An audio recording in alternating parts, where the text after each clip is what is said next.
नमस्कार, prime news के digital platform पर आप सभी का स्वागत है और मैं हूं आपके साथ अब्दुल समद इसरार। क्या कभी आपने सोचा है कि खामोशी भी चीख सकती है, और वो भी इतनी जोर से कि पूरी दुनिया सुन सके, या यूं कहें इस खामोशी को कोई भी ना सुने।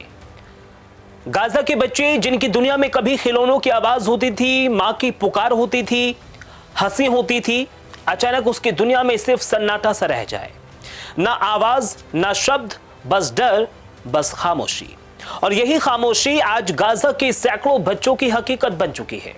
गाजा में इन दिनों एक रिपोर्ट में अजीब और बेहद दर्दनाक खुलासा हुआ है। ऐसे बच्चे जिनके शरीर पर कोई भी बड़ा घाव नहीं है, लेकिन वो अचानक बोलना बंद कर देते हैं। कुछ बच्चे बमबारी के बाद, कुछ हादसों के बाद और कुछ लगातार डर और हिंसा के बीच जीते जीते अपनी आवाज को खो देते हैं। डॉक्टरों के मुताबिक ये सिर्फ बीमारी नहीं है, बल्कि युद्ध का एक ऐसा असर है जो दिखाई नहीं देता, लेकिन अंदर से पूरी जिंदगी बदल देता है। अब जरा उस दर्द को महसूस करने की कोशिश कीजिए जब एक मां अपने बच्चे को पुकारे और जवाब में सिर्फ उसको खामोशी मिले। जब एक पिता अपने बेटे से कुछ कहे, कुछ पूछे और वो सिर्फ आंखों से देखे लेकिन बोल ना पाए। और यही इस कहानी की सच्चाई भी है।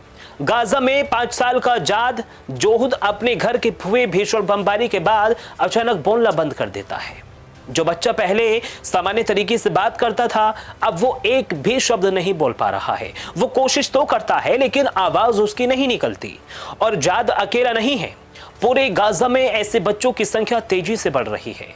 या तो वो चोट की वजह से या फिर वो गहरे मानसिक आघात की वजह से बोलने की क्षमता को खो चुके हैं। डॉक्टर बताते हैं कि इसके पीछे 2 बड़े कारण हो सकते हैं। पहला शारीरिक, जैसे सिर में चोट लगना, तंत्रिका तंत्र को नुकसान या फिर विस्फोट का असर। और दूसरा मानसिक, जहां कोई बाहरी चोट दिखाई नहीं देती लेकिन अंदर से बच्चा पूरी तरह से टूट चुका होता है। ऐसे बच्चों की चुप्पी उनके डर और दर्द की सबसे बड़ी गवाही बन जाती है। गाजा के अस्पतालों में डॉक्टरों का कहना है कि बच्चों में अचानक बोलने की क्षमता खोने के मामले लगातार बढ़ रहे हैं। कुछ मामलों में बच्चा पूरी तरह से बोलना बंद कर देता है। इस स्थिति को चयनात्मक मौखता या फिर हिस्ट्रिकल एफोनिया कहा जाता है, जो बेहद गहरे मानसिक तनाव से जुड़ी होती है। या वो स्थिति है जहां शरीर ठीक होता है लेकिन आवाज जैसे कहीं अंदर कैद हो जाती है। जाद की मां बताती हैं कि बमबारी के बाद जब उनका बेटा उठा तो वो एक शब्द भी नहीं बोल पा रहा था। वो सिर्फ देख रहा था जैसे कुछ कहना चाहता हो, लेकिन शब्द उसका साथ छोड़ चुके थे। ये सिर्फ डर नहीं था, ये उसके अंदर टूट चुकी दुनिया की खामोशी थी। एक ऐसा डर जिसने उसकी आवाज छीन ली हो। ऐसा ही एक और मामला 4 साल की लुसिन तंबोरा का है, जो अपने घर की 3री मंजिल से गिर गई क्योंकि हवाई हमले में उनकी बिल्डिंग की सीढ़ियां टूट चुकी थी। इस हादसे के बाद उसकी आवाज चली गई, उसके हाथ पैर में लकवा भी हुआ। हालांकि इलाज के बाद उसका पैर और हाथ ठीक भी हो गए, लेकिन उसकी आवाज अभी भी पूरी तरह से वापस नहीं आई है। वो बोलना चाहती है लेकिन बोल नहीं पाती। विशेषज्ञ कहते हैं अगर ऐसे बच्चों को समय पर इलाज और देखभाल नहीं मिलता तो इसका असर उनके पूरे जीवन पर पड़ सकता है, खासकर तब जब ये समस्या मानसिक आघात से जुड़ी हो। क्योंकि मानसिक घाव दिखते नहीं हैं लेकिन सबसे ज्यादा गहरे होते हैं। बाल मनोचिकित्सक बताते हैं कि कई बच्चे इतने गहरे डर और दर्द से गुजरते हैं कि उनका शरीर खुद ही प्रतिक्रिया देना बंद कर देता है। इसे फ्रीज रिस्पॉन्स कहा जाता है, यानी शरीर खुद को बचाने के लिए पूरी तरह से शांत हो जाता है। यह बोलना, ना प्रतिक्रिया देना, बस चुप हो जाना, जैसे शरीर कह रहा हो अगर मैं शांत रहूंगा तो शायद बच जाऊंगा।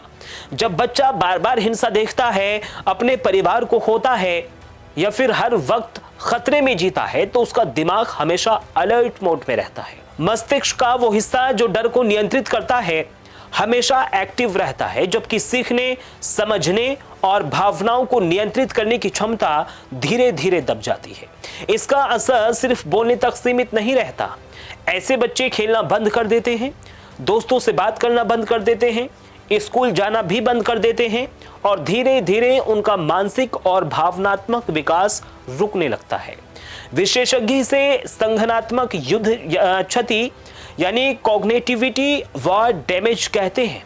यानी युद्ध सिर्फ शरीर को नहीं, दिमाग को भी नुकसान पहुंचा रहा है। गाजा में हालात इतने खराब हैं कि वहां पर हर बच्चा किसी न किसी रूप से इस आघात का शिकार है। न कोई सुरक्षित जगह है, ना ही पर्याप्त इलाज की सुविधा। हर तरफ बमबारी, हर तरफ डर, हर तरफ अनिश्चितता, और ऐसे माहौल में बच्चों के लिए सामान्य जीवन जी पाना लगभग असंभव हो गया है। सबसे खतरनाक बात यह भी है कि यह दर्द दिखाई नहीं देता।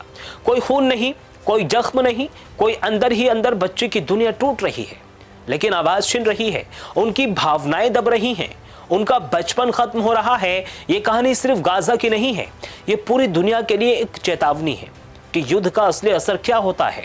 ये सिर्फ जमीन या फिर सत्ता की लड़ाई भी नहीं होती है, यहाँ इंसानियत की हार होती है। जहाँ सबसे ज्यादा नुकसान उन बच्चों का होता है जो ना इस लड़ाई को समझते हैं और ना ही इसमें शामिल होते हैं। आज हमें जरूरत है कि दुनिया इस खामोशी को सुने, इन बच्चों की आवाज को वापस लाने की कोशिश करे, उन्हें इलाज मिले, उन्हें सुरक्षा मिले, उन्हें वो माहौल मिले जहां वो फिर से हंस सके, फिर से बोल सके। क्योंकि अगर एक पीढ़ी खामोश हो गई तो यहाँ सिर्फ एक देश का नहीं है, पूरी इंसानियत का नुकसान होगा। जहां लोरी की जगह धमाकों की आवाज सुनाई देती हो, जहां स्कूल की घंटी की जगह सायरन बजते हों, और जहां सवाल पूछने वाले बच्चे अब चुप हो चुके हों। ये सिर्फ एक क्षेत्र की त्रासदी नहीं है, ये पूरी मानवता के विवेक पर एक गहरा सवाल है। क्योंकि युद्ध जब होता है तो उसके आंकड़े गिने जाते हैं, कितने मरे, कितने घायल हुए, कितनी इमारतें तबाह हुई, लेकिन यहाँ कोई नहीं गिनता कि कितनी आवाजें हमेशा के लिए खामोश हो गई, कितने सपने टूट गए, कितने बच्चों ने डर को अपनी पहली भाषा बना लिया। ये बच्चे आज जो चुप हैं, ये कल की दुनिया बनाने वाले थे। इनके पास कहानियां थी, ख्वाब थे, उम्मीदें थी, लेकिन आज ये सिर्फ खामोशी में जी रहे हैं। एक ऐसी खामोशी जो चीखती है, जो मदद मांगती है, लेकिन जिसे सुनने वाला कोई नहीं है। और अगर आज भी दुनिया ने इस खामोशी को नहीं सुना तो आने वाला वक्त और भी खतरनाक हो सकता है। क्योंकि एक ऐसी पीढ़ी तैयार होगी जो बोलना भूल चुकी होगी, जो अपने दर्द को शब्दों में नहीं ढाल पाएगी, जो सिर्फ डर के साथ जीना सीखेगी। और ये सिर्फ उनका नुकसान नहीं होगा, ये पूरी इंसानियत की हार होगी। हमें ये समझना होगा कि बच्चों की आवाज सिर्फ उनका अधिकार नहीं है, वो उनकी पहचान है, उनकी ताकत है। और जब यह आवाज छिन जाती है तो सिर्फ एक बच्चा नहीं हारता, हम सभी हारते हैं। आज हमें जरूरत है संवेदना की, समझ की, और सबसे ज्यादा जरूरत है जिम्मेदारी की। क्योंकि खामोशी को तोड़ना सिर्फ उन बच्चों का काम नहीं है, यह हम सब की जिम्मेदारी है, ताकि वो फिर से बोल सके, फिर से हंस सके, फिर से जी सके। याद रखिए, जंग सिर्फ जमीन नहीं छीनती है, जंग आवाज भी छीन लेती है। और जब आवाज छिन जाती है तो इंसानियत का सबसे मजबूत हिस्सा टूट जाता है। इतिहास गवाह है कि युद्ध कभी किसी का स्थायी समाधान नहीं बना, लेकिन हर युद्ध ने बच्चों से उनका बचपन जरूर छीना है। गाजा आज उसी सच्चाई का सबसे दर्दनाक उदाहरण बन चुका है। फिलहाल मुझे दीजिए इजाजत, नमस्कार।